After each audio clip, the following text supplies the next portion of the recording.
Behold, the red velvet macaron, delicate, luxurious, and honestly, way too smug about how pretty it is. I mean, it's basically the influencer of desserts.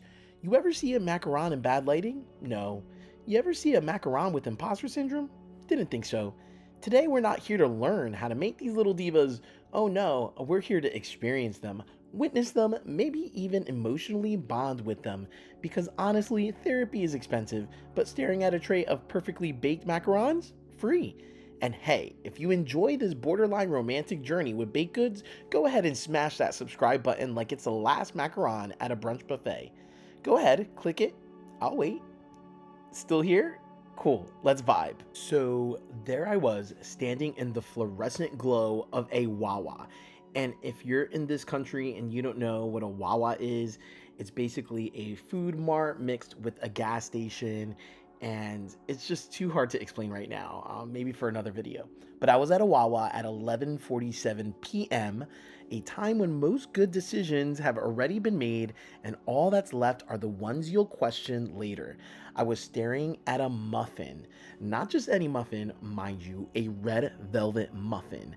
Now, I'd heard of red velvet cake, red velvet cupcakes, and even red velvet pancakes, but a muffin?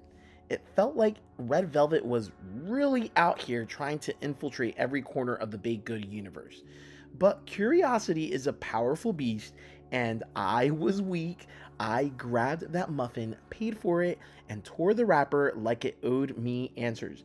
And listen, it tasted good, like undeniably good.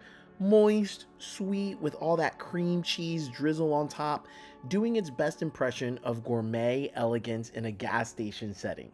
But halfway through, mid chew, I paused. What even is red velvet? Like, seriously, if you strip away the romanticized name, all you're left with is chocolate and vanilla doing an awkward tango under a bottle of red food coloring. It's like someone wanted to sell chocolate cake at a premium price and thought, you know what? I'll make this special. Dye it like a crime scene. And for some reason, we all just went along with it.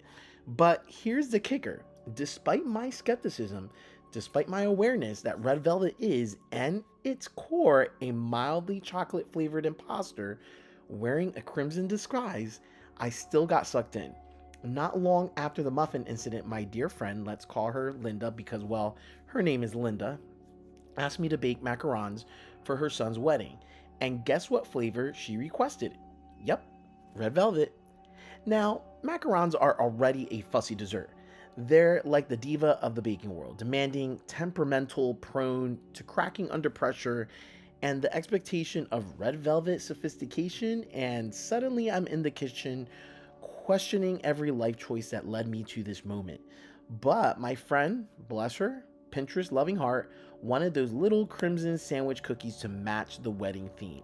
So there I was, sifting cocoa powder and powdered sugar, mixing egg whites into glossy peaks, all while whispering under my breath, it's just chocolate with food coloring. It's just chocolate with food coloring. But I did it. I piped out perfect little circles, baked them until they had those iconic macaron feet, and filled them with cream cheese frosting that tasted like love and slightly overblown expectations. And you know what? At the wedding, people raved about them. Guests were popping those macarons into their mouths like they were little edible rubies. Oh, these were so divine. Is this red velvet? They'd ask with wide eyes as if the name itself carried some ancient magic. I smiled, nodded, and let them have their moment, because honestly, who am I to ruin the illusion? Red velvet might just be chocolate and vanilla, plain dress up, but sometimes the story we tell ourselves about what we're eating is just as important as the flavor itself. And if I'm being real, that Wawa muffin, I'd eat it again in a heartbeat.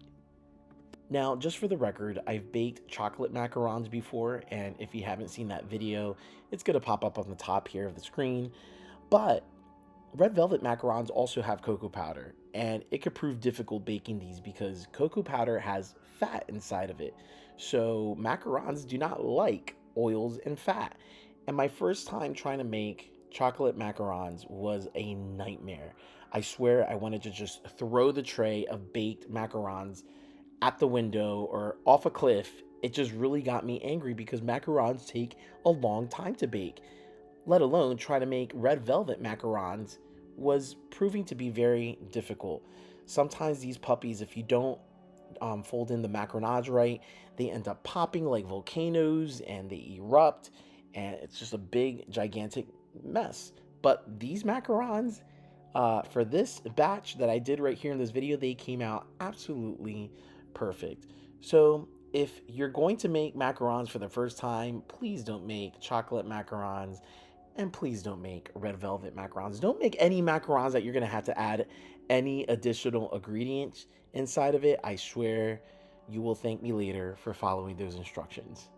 Now, I baked 180 macarons by this point for my friend as a gift to her because she always gives me wonderful gifts. With all the cookies and snacks and treats that she's given me over the years, I owe her a lot. But sometimes I don't always get the best gift. Like last year, I got 3 pairs of socks, a fruitcake older than my Wi Fi router, and a candle labeled mystery scent that smelled like regret and burnt toast. But this year you can do better. You can give me the greatest gift of all, sharing this video with your friends. It's free, it requires zero wrapping paper, and unlike Aunt Susan's re-gift popcorn tin, everyone will love it. So go ahead, hit that share button. Think of it like adding a little extra sprinkle of holiday magic to your timeline.